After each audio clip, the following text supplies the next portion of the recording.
ভর্তা তো আপনারা হয়তো অনেক রকম সবজি দিয়েই খেয়েছেন। ফুলকপির ভর্তা কি খেয়েছেন? যদি না খেয়ে থাকেন তাহলে আজকের রেসিপিটি আপনাদের জন্য। তাহলে আর দেরি না করে ঝটপট রেসিপিটা শুরু করি। ভিডিওটি সম্পূর্ণ দেখুন ও চ্যানেলটি সাবস্ক্রাইব করে বেল আইকনটি প্রেস করুন, যাতে প্রতিটি ভিডিওর নোটিফিকেশন সবার প্রথমে আপনার কাছে যায়।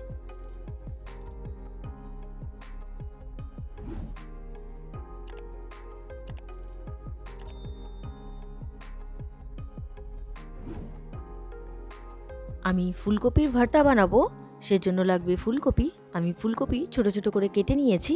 এবার একটু জলে ভাপিয়ে নেব।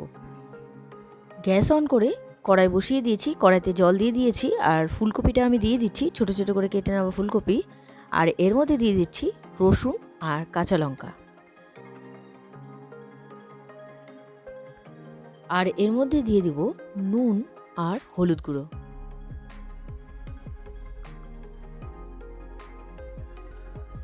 ফুলকপিটা ভাপে সেদ্ধ হোক, আমি ঢেকে দিচ্ছি।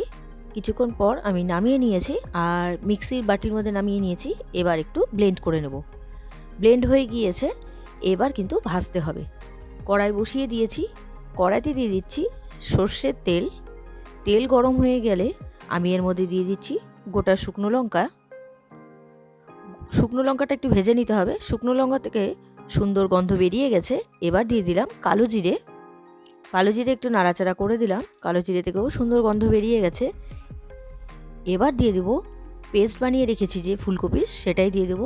এবার খুব ভালো করে ভেজে নিতে হবে।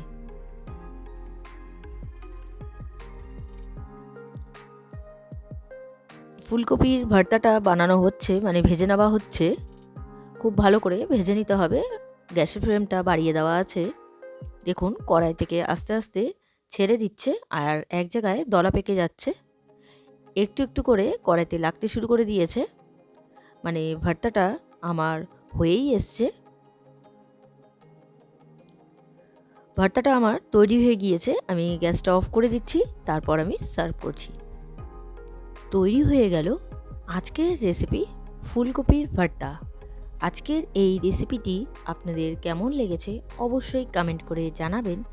রেসিপিটি যদি আপনাদের ভালো লেগে থাকে তাহলে ট্রাই করার অনুরোধ রইল। আর ভিডিওটি ভালো লাগলে like, comment, share and subscribe করতে ভুলবেন না। বাই।